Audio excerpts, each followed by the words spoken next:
So, welcome everyone to this masterclass in accounting for project finance transactions under IFRS.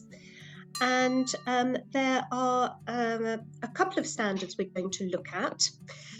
It's going to be IFRIC 12, accounting for service transactions, service concessions, and IAS16, property, plant and equipment. And the main one we'll be looking at today is IFRIC 12, which is a standard in IFRS which is specifically written for project finance transactions. Now, under IFRIC 12, there are three possible ways that you might account for a project: financial asset, intangible asset, and bifurcated asset. We'll be looking at all three. And you don't have a choice. You decide that you actually quite like financial asset accounting, so you're going to account for your project under financial asset accounting. It's dependent on the risks in the project, so which party bears the risks and perhaps what those risks are, largely demand risk, but some other risks as well, and the precise nature of your contractual arrangements. So each project, you need to think about the terms of your precise contract and the risks involved. You can't say it's this type of infrastructure, so I'm going to account for it this way. That's not how you do it. It is bespoke, if you like. Now, there are two terms I'd like to introduce before we get going. Those are grantor and operator. Now, the grantor is the public sector body. So this will be the party that's offering or looking for bidders, if you like, someone to come into partnership with them and deliver perhaps a new asset and some services to members of the public. So that's the grantor, the public sector body. And then the operator is the private sector party, typically an SPV. So, as I mentioned, there are a number of tests that you need to consider to decide whether the project you're looking at falls within IFRIC 12. And IFRIC 12 is top trumps, if you like. If you fall within IFRIC 12, you have to account under IFRIC 12, and you don't consider other accounting standards such as IAS16, property, plant and equipment, or IFRS 16, leases, or IFRS 15, revenue for services and contracts. So the first standard you would always consider in terms of project finance is IFRIC 12, and if you fall within it, you go with that, regardless of other features of the project that might push you to consider a different standard. So what are the tests then? Well, the first test is about whether the grantor, that was the public sector body, controls or regulates the services. The infrastructure is dictated by the grantor, and the party to whom they must be provided is dictated, very typically members of the public, and the price. So, for example, the grantor might say, I'd like a hospital built. I would like that to be open to all members of the public within my local authority area, and I'm going to regulate the prices at which things can be charged at that hospital. So that would be the grantor controlling or regulating the services and the infrastructure and the price. The next test we look at is residual interest. Now, at the end of the project, if the grantor, the public sector body, owns the asset, it's going to be within IFRIC 12. If that's not the case, and the operator owns the asset at the end of the project, chances are we'll be looking at IAS 16, and we will look at a little bit of that on this session. If the infrastructure is used for its entire useful economic life, so it's a plant of some kind that needs to be decommissioned at the end, then that is also caught by IFRIC 12. So it's the whole of the useful economic life, or the residual interest goes to the grantor. And then the final element that we really need is some infrastructure. So it's either infrastructure that we're going to construct, or it's some infrastructure that is given to us in order to perhaps refurbish it, operate it for a period of time and hand it back to the grantor. So a typical example of that is a street lighting project, where it's very typically the case that the grantor already has street lighting in place. What they ask you to do is to take over the existing infrastructure and gradually upgrade it. So you're going to replace the street lighting columns with new columns. So that will be infrastructure that already exists, but you're refurbishing it, or it can be new infrastructure. So if you've got that infrastructure element, so you're not looking at pure services, then we are within the scope of IFRIC 12. So within IFRIC 12, as I mentioned, there are 3 types of ways to account under the standard, and they are dependent on the contractual arrangements and the risks within the project. So the first type, and this is pretty common, is whether the operator has a contractual right to receive cash. So this is very typically where there is no demand risk for the operator, provided the asset is available for the grantor to use, members of the public to use. You get some money, so you've got some guaranteed income. And in those circumstances, you're going to count under financial asset accounting. If, however, you don't have any guaranteed payments, but you have the right to charge users of the service. So, for example, it's a sports centre, and you build the sports centre for the grantor, but you're not going to get any income to compensate you for the costs of constructing the assets. Basically, you are going to make your money by charging users of the service, and therefore you are bearing demand risk. You are dependent for your profitability on how much members of the public use your project services. And if you've got a mixture of the two, so we have some of our revenue is guaranteed and some is at risk, contingent, then we represent that in a bifurcated asset, which we'll look at in a bit more detail. So I just want to say a word about the interest treatment. So during the operations phase of a project, all 3 accounting methods expense the interest. So there's no difference. Once we get into the operational phase of a project, you must always expense interest in your deal. The construction phase, however, has differences. So with the financial asset, borrowing costs are always expensed. You cannot capitalise interest into a financial asset. So your borrowing costs always expense with the financial asset. However, with the intangible asset, the borrowing costs must be capitalised. So that's the inverse. So during the construction phase, with an intangible asset, we have capitalisation of borrowing costs. And with the bifurcated asset, we actually prorate the interest in the proportion that we bifurcate our marked up construction costs between the financial asset and the intangible asset. So for example, if 70% of my marked up construction cost goes into the financial asset, I expense 70% of my borrowing costs in the construction phase, and I capitalise 30% in line with the intangible asset, the percentage that's gone into the intangible asset.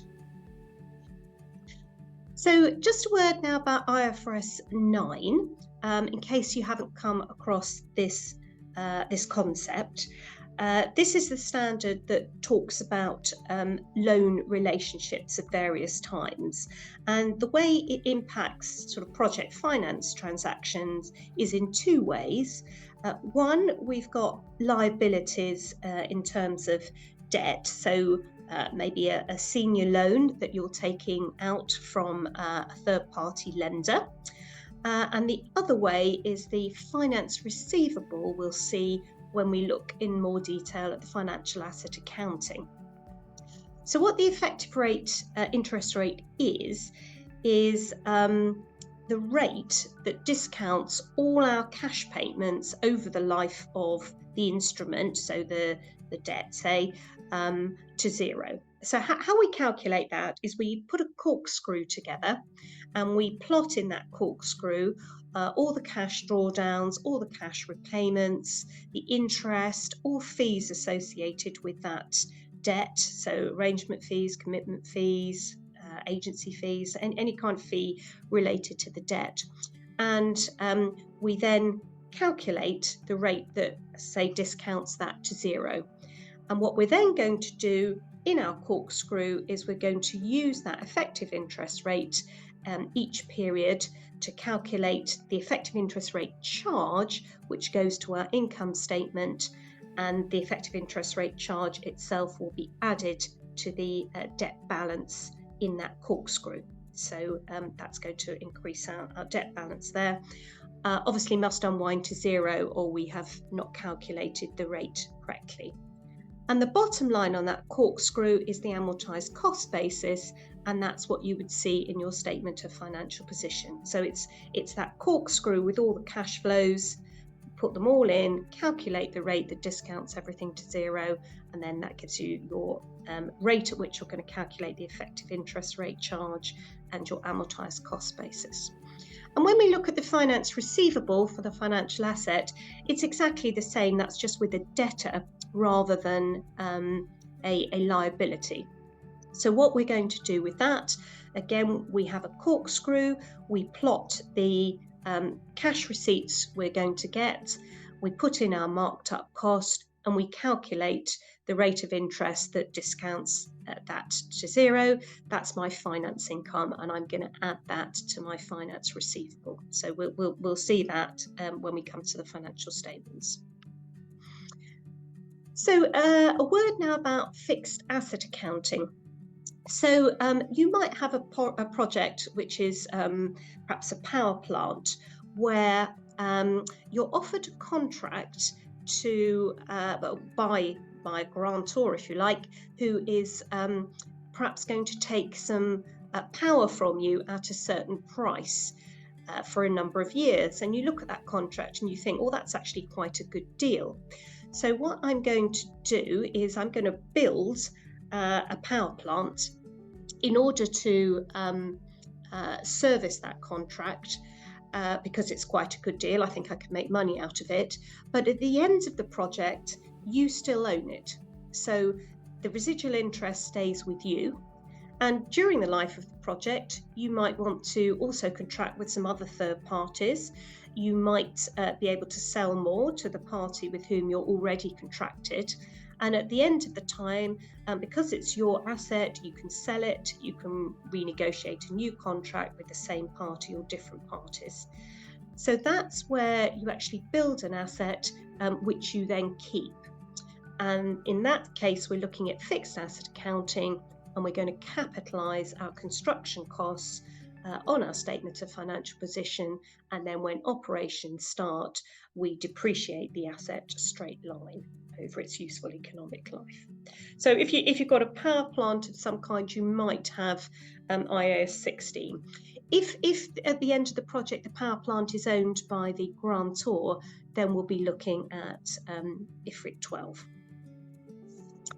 So we're now going to get into a bit more detail about the three types of accounting. And we're going to be looking at three different toll roads. And the contractual terms of these toll roads are different, such that one is accounted for under financial asset accounting, one under intangible, and one under bifurcated. So it's the same type of asset, it's a toll road, but the contractual terms mean that we account for these projects differently. So under the terms of this contract, the grantor has agreed to pay us a specified amount. So that's very typical with financial asset accounting. We've got an availability payment model. The other scenario, which is considered guaranteed revenue, is if the grantor agrees to make good any shortfall from other sources. And we'll see that when we come and look at the bifurcated asset. And that's also very common with waste processing facilities. So under the financial asset, the operator's right to receive cash are unconditional, and we're not bearing demand risk. So this is very typically a school or a hospital project, but we're going to look at it in connection with a toll road. So this toll road has a life of 10 years. It has construction costs in years 1 and 2, and then operations years 3 to 10. And in year 8, I have a life cycle event. I have a resurfacing. So I actually need to resurface this road in year 8. That's part of the contract, part of the deal. And you can see the cash flow at the top of this slide. So the receipts are coming in, availability-based payment from the grantor, and you can see my costs going out, construction costs, then that's resurfacing, and my operating costs in years 3 to 10.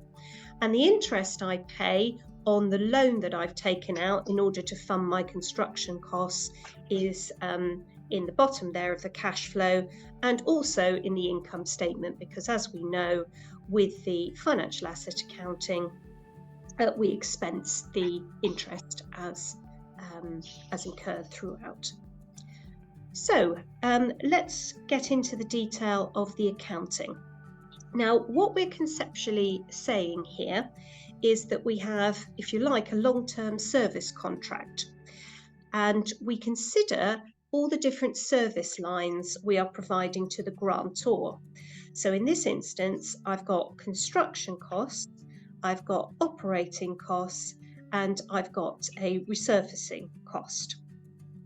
And I go out in the market and I benchmark those services, and I work out what profit margin will be applicable for each of those different service lines.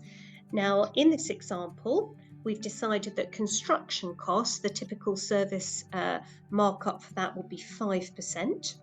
Our operating costs, we've benchmarked those and we're going to mark them up by 20%. And the resurfacing cost, well, that we're going to mark up by 10%. So those are our benchmark profit margins for each of these type of services. So year 1, if we look at the income statement, we incur 500 currency units of construction costs. We mark those up by 5%. So you can see the revenue line in the income statement is a marked up cost basis, and that gives us net profit of 25.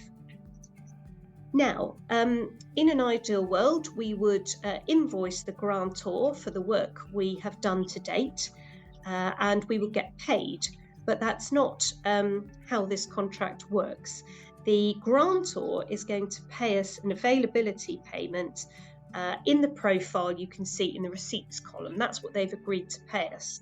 So we've actually done more work in period 1 than we're going to be compensated for until later in the contract. So we're going to represent a debtor on our statement of financial position to represent the fact that we're a certain way through the contract performance that we've agreed, but we haven't yet been paid for it. So that marked up construction cost of the 525 becomes a finance receivable on my statement of financial position. And in this example, all cash flows take place at the end of the year. So that's all we've got for year 1. Year 2, the first thing I'm going to do is calculate my finance income. So I've got a real cost of finance here. I've taken out that loan to fund the project, and I won't actually be fully paid for all the work I've done until right at the end of the project. So I've got a real cost of finance. So it is reasonable to charge the grantor finance income to compensate me for the fact that I'm extending them credit terms, if you like. So the very first thing I do in year 2 is take my brought forward balance, which is the 525, and I multiply it by the effective interest rate to give me my finance income. And in this example, it's 6.18%. So that finance income you can see in the income statement, And I start to build up the finance receivable in year 2. I've got the marked up construction costs of 525. I'm adding the 32, and I'm also going to add another set of marked up construction costs. So at the end of year 2, my finance receivable is 1082. Year 3, exactly the same principle. I'm going to take my brought forward balance, the 1082, multiply it by the 6.18%, giving me 67, and add that to the finance receivable. But in year 3, I don't have any more construction costs, but operations start, and I'm also going to receive some cash. So my marked up costs this time are operating costs at 20%. So the 12 you see in the revenue line, I'm going to add to my finance receivable, and then I'm going to net off the cash that I receive from the grantor in year 3, giving me a closing balance for the period of 961. Then it continues in exactly the same vein until year 8, and this is where we have that resurfacing, and we mark that up by 10%. So you can see in the income statement, we've got quite a spike in the revenue in that particular year and also a higher cost. But this is because under the terms of the contract, we are going to be paid by the grantor for that resurfacing service. So we treat it exactly the same as the other services. So by the end of the contract, your finance receivable must have unwound to 0. If it doesn't, it suggests you've got an error in the effective interest rate calculation. Let's have a look at the summary on the right-hand side of the slide for the income statement.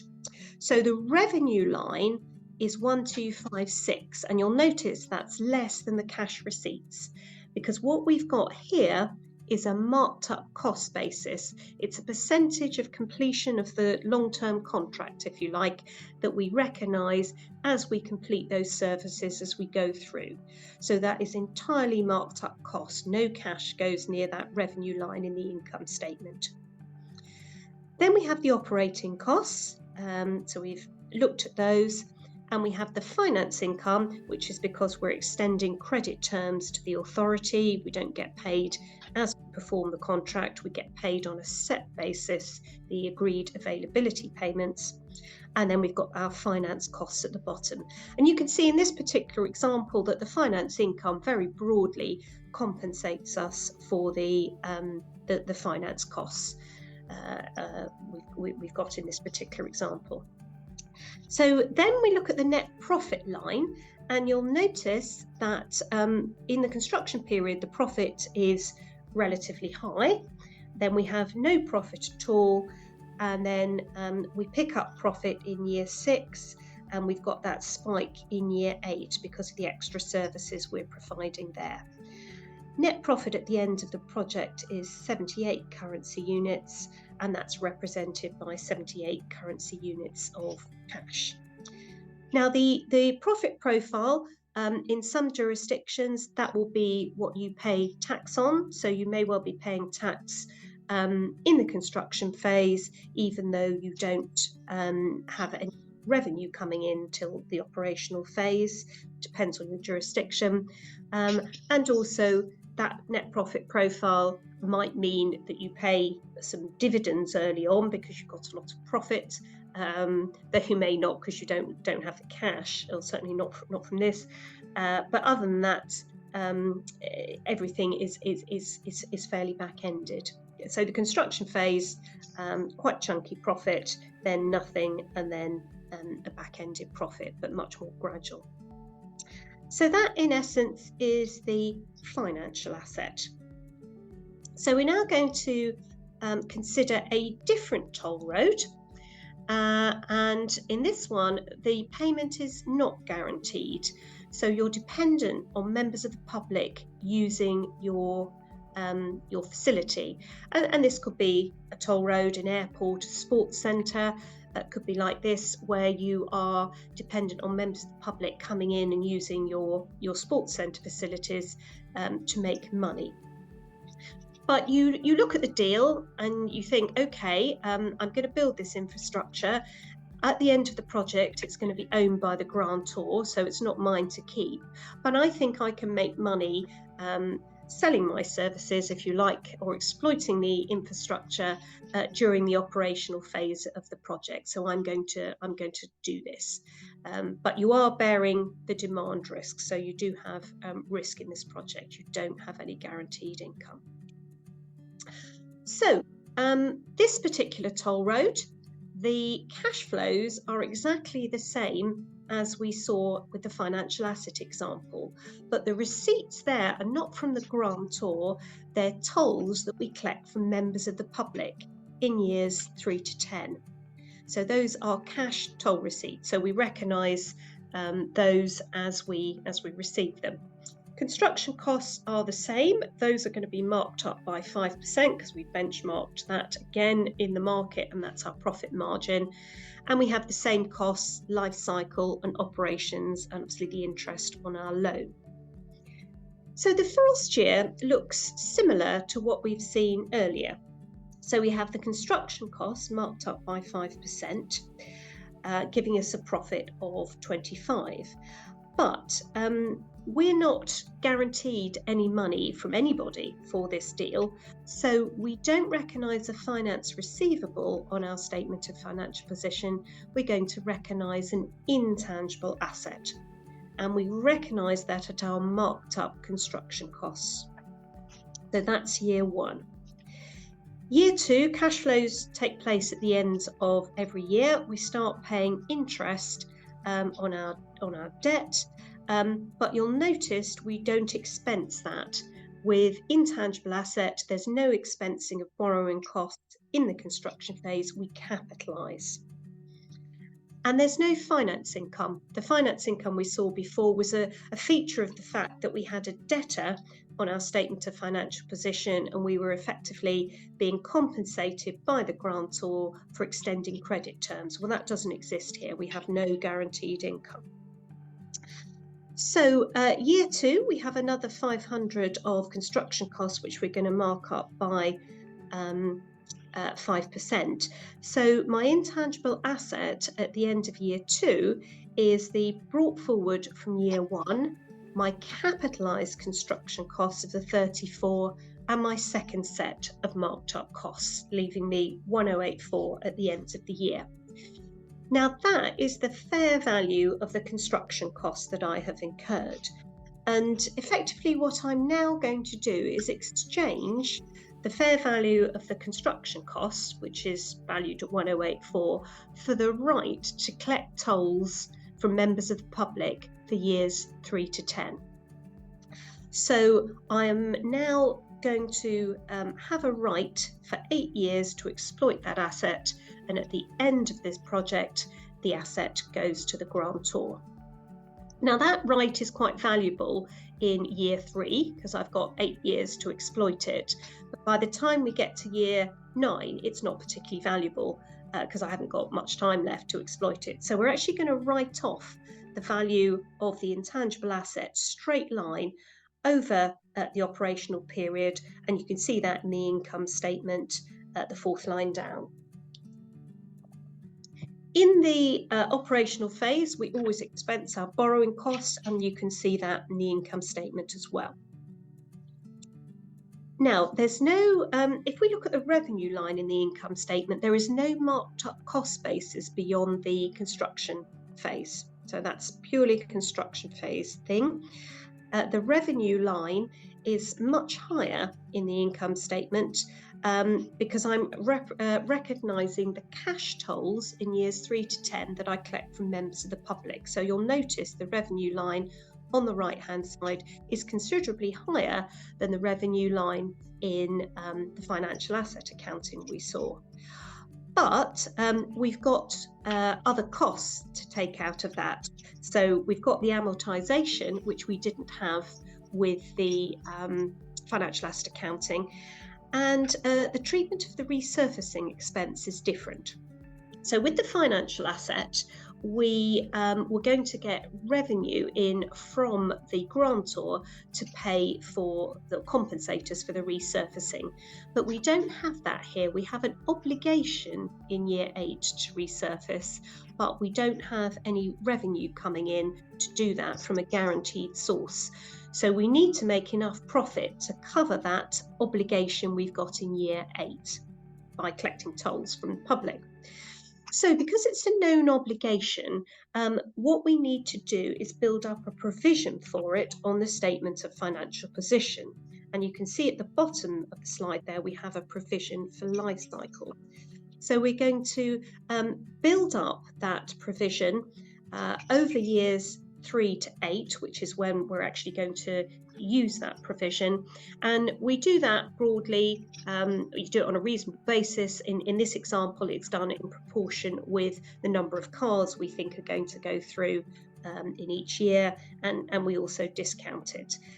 But just in terms of the principle for this, please note that you can see we build it up from the start of operations until we know we're going to incur it.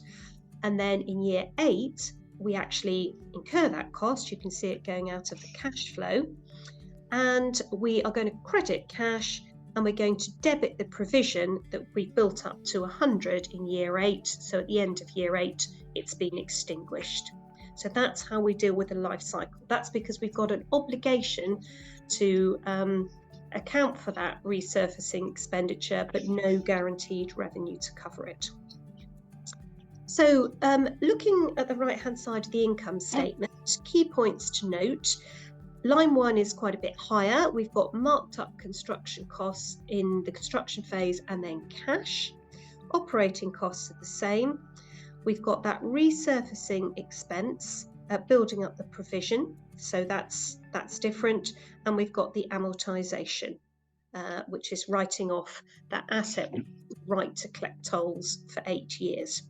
Borrowing costs expense in the operation phase, but not the construction phase. Net profit is the same. We have just reprofiled the cash based on the particular terms of our contract. And if we look at the net profits, you'll again notice that we have quite a lot of profit in the early phases, the construction phase. We then have some quite chunky losses, and then we have some quite large profits at the end. So the profit profile is more extreme, I would suggest, than we saw with the financial asset. So it does give you a different profit profile, which could affect the timing of your dividends, and depending on your jurisdiction, could affect your timing of cash as well. So that's the intangible asset. And the final type we're going to look at today is the bifurcated. And this is where some payments are guaranteed, but there is also some risk in the project, some generally demand risk, and you're going to need some third-party revenue to cover your costs.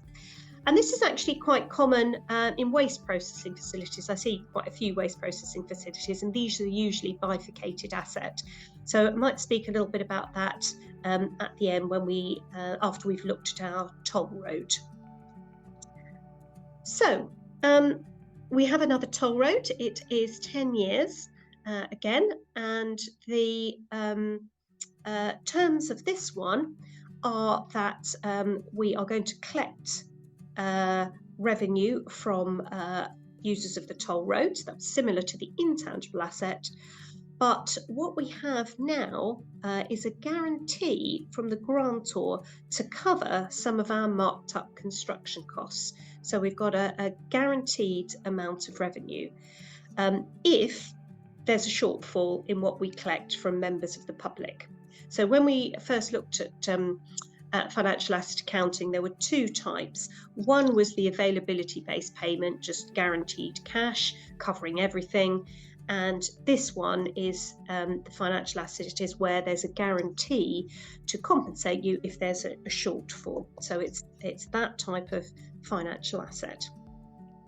And in this particular example, we are going to be compensated for 67% of our marked up construction costs and the grantor has agreed to pay us 6.18% on that as well.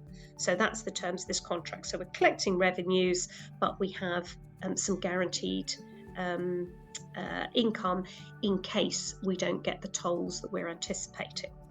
So because we have some revenue that's guaranteed and some that is not, we're dependent on usage by members of the public, we have to split our asset between a finance receivable and an intangible asset. So year one, very similar. We've got our 5% construction costs. We mark those up in the usual way, net profit of 25. And we're going to bifurcate this 67% into a finance receivable, because that's the amount that the authority has guaranteed us, and the balance into an intangible asset. So that's year one. Year two, on the finance receivable, exactly the same as before, we're going to calculate finance income on the brought forward balance, and this is at a rate of 6.18%. That's what the authority has agreed to pay us, and that's represented as finance income in the income statement. Now, the other point to note is the borrowing costs. So we actually need to bifurcate those in line with the bifurcation of the marked up construction costs. So 33% went into the intangible asset in year one, and 33% are going to go in year two. So 33% of the interest paid is going to be capitalised, and 67% is going to be expensed in line with the finance receivable. So do think about bifurcating your construction period interest. Once we get into the operational phase, finance costs are expensed throughout. So year three, we're collecting tolls from members of the public who want to, using our asset, and some of that revenue is going to go against the finance receivable, and some of it is going to be recognised as revenue in the income statement. So we don't have any marked up costs in this example in the operating phase. In some bifurcated projects you will, but that's not relevant here because we were only guaranteed revenue in respect to the marked up construction cost. There's no more marked up cost basis, but we have revenue from the intangible asset, which is the tolls that aren't going against the finance receivable. So how we've calculated that is we've taken all the cash receipts, that's the 1,600 that we're expecting to get, that's our total cash. We've looked at what's guaranteed, which in this example is 67%, that's 700. We've got our finance income, which is 237, and that's 937. So we subtract that from the cash, the toll revenues that's coming in, and that gives us a balance of 177, which we're going to net off against the finance receivable, exactly the same as you saw before, and the balance we're going to recognise in the income statement, very like the standalone intangible asset. So that's our 83, giving us a 663. So finance income is as before, operating costs as before. Again, we're not guaranteed any revenue to cover that resurfacing event. So we're going to have the life cycle provision exactly the same as we did with the intangible asset, and we're going to write off the intangible asset exactly the same as you saw. So this has features of both. You'll recognise elements from the finance receivable, and you'll also recognise elements from the intangible asset. Profit 78 again, represented by cash. Profit profile again quite front loaded, losses but not as large losses as we saw with the intangible asset, and then profits towards the end of the project. So a different profit profile, probably midway between the two that we've seen earlier. Just a brief word about waste processing, because this is where you commonly see bifurcated asset. In a typical deal that's waste processing, there will be a guaranteed minimum tonnage which you're going to use to convert into energy, and you will sell that to the grantor at a specified price. So that's your regulated guaranteed amount. And the grantor typically, if it hasn't got the minimum tonnage that it's promised, will compensate you with cash. So you'll get your cash. How do you work without lights, man? Sorry, you'll get your cash either from selling the energy that you've generated from the waste, or from the guarantee that if they haven't got enough waste to give you, they'll compensate you. Now, very typically with that kind of deal, the amount that is guaranteed is enough to cover all your construction costs and possibly some of the operating costs as well. You'd have to look at the terms of your contract. But you are still relying on selling money to third parties in a typical deal like that. And so what you would tend to do in those circumstances is bifurcate the asset based on the revenue that is guaranteed and the revenue that is at risk that you're going to generate from selling to other parties, or selling more to the same party but not as part of the guarantee. So that's very typically where you might see it. So I have a summary slide, hopefully. Yes, here we go. So just to summarize what we've covered today, you do need to consider the precise terms of the contract you've got. So if you are going into an infrastructure asset that's owned by the grantor, and they're asking you to maybe operate it or maintain it for a number of years, but at the end of the deal, it's still going to be their asset, you've just got a contract to go in and service it, well, chances are you'll be looking at IFRS 15. If you're given a piece of infrastructure to refurbish or upgrade, or you're going to build it from scratch, you're going to run it for a number of years and then you're going to hand it back to the grantor at the end of the project, then that is likely to be IFRIC 12, which is what we looked at today. And then the final example is where there's infrastructure, so which you build, you own it, you operate it, and at the end of the deal, you still own it, and it's up to you what you want to do with it, and that is fixed asset IAS16. So the three key points that I would suggest to take away are residual interest. Do think about the residual interest. If it's going to the grantor, then it's likely to be within IFRIC 12. If you own the asset at the end, it's likely to be IAS16, and if you never took over the asset at all, it's likely to be IFRS 15, just a pure service contract. Demand risk, as we know with IFRIC 12, can be the operators or the grantors, so do look at that. That will tell you how to account for your asset under IFRIC 12. Allocation of risk, the key one is probably the demand risk. So as I say, do consider who bears that. And then the final one is revenue recognition. So with the financial asset, it was all marked up costs. With the intangible asset, it's marked up costs and then cash, possibly accruals depending on the type of asset you've got, but it's not marked up costs. It is much closer to cash. And then the bifurcated asset has a mixture of the two. Right, so I think that's everything I wanted to say. So Tia, I don't know if you wanted to raise any questions. Yeah, this has been very, very well presented. I can see one question from Karan, although at the end it does say that the slides answered his question.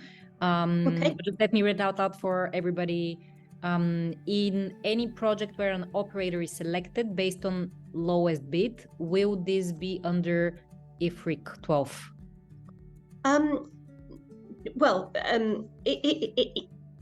No, as in you need to look at the contract terms. So if you've got a contract, I mean, chances are it will go to the lowest bidder, but that of itself wouldn't guarantee you are within IFRIC 12.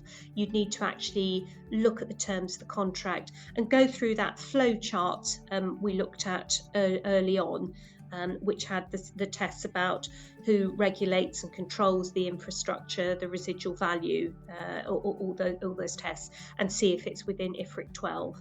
A lot of service concessions are within IFRIC 12, but you would need to look at the terms of your particular deal. Amazing. Just a quick one, Morag. First of all, thank you so much. It's been an incredible 45 minutes. Thank you so much. So yeah, going back to the table, you mentioned the net profit coming in even in the construction phase. Yes. And you mentioned that the dividends can kind of flow early. But if the cash flow is still negative, Morag, how would the dividends be distributed? It would only be if you had cash from another source. So you might have started the project with quite a large cash balance. So you're not generating any cash from the project, but you might have decided to inject cash. So you've got some kind of cash in there because you have. You might have taken out a loan which is larger than the amount you need to service the construction costs, and you might therefore have some cash. I think it's not very likely. I just put it there as a hypothetical example. I think because you're not generating cash at that stage, you're probably unlikely to pay out dividends.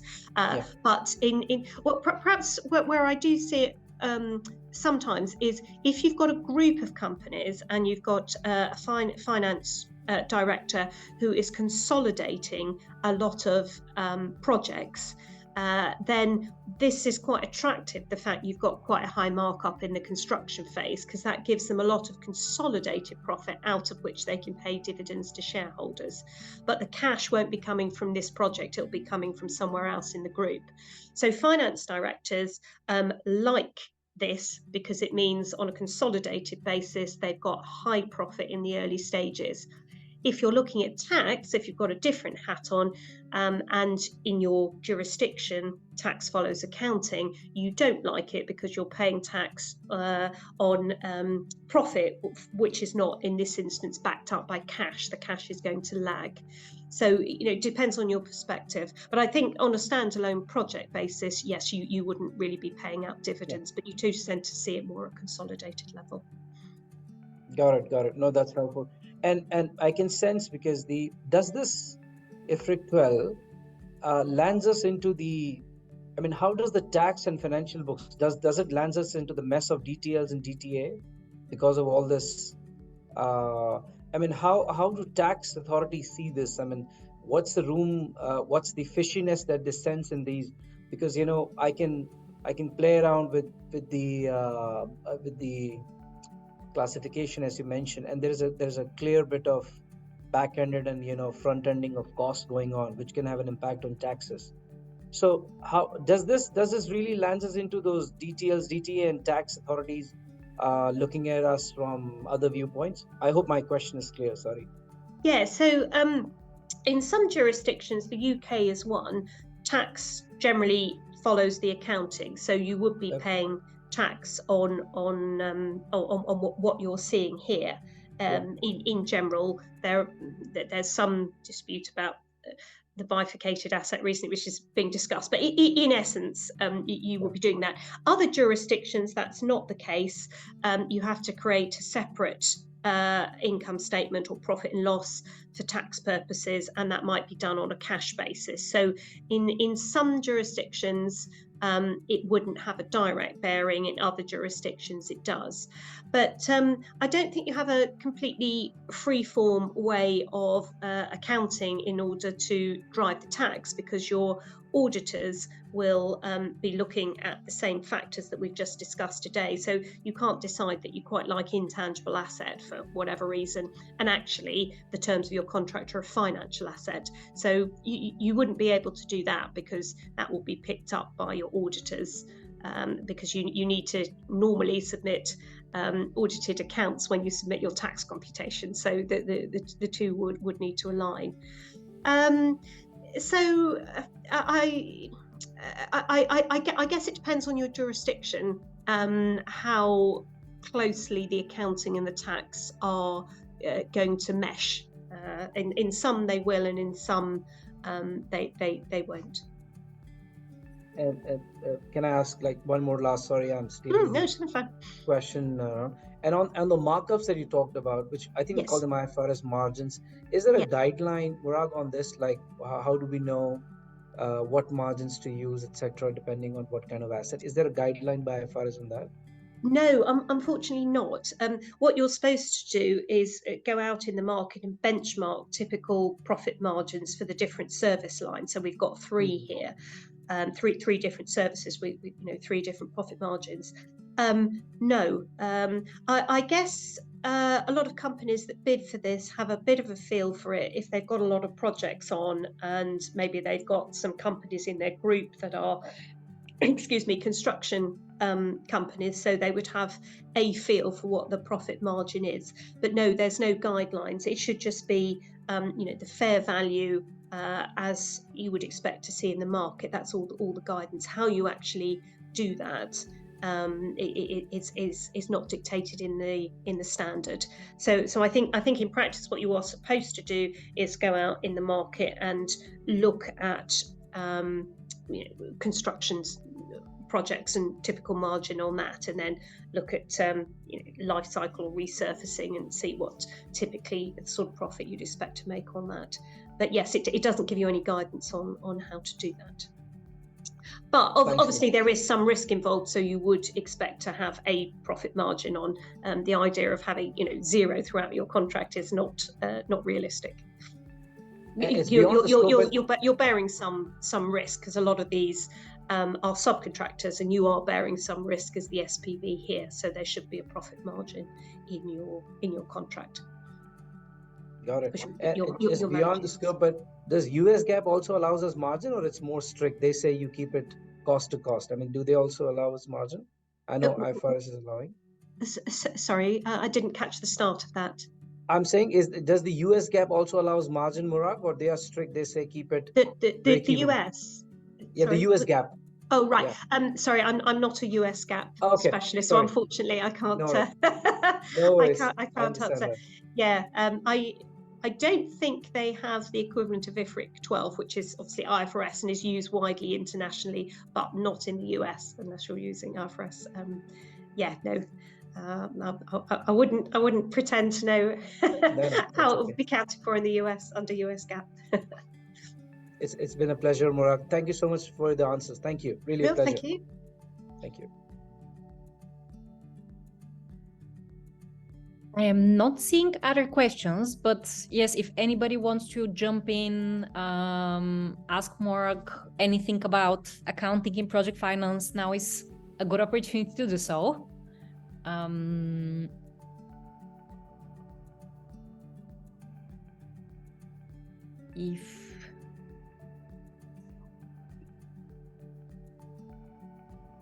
We will be sharing the recording and the presentation slides tomorrow on the platform, so you guys will have access to that in case you want to rewatch it.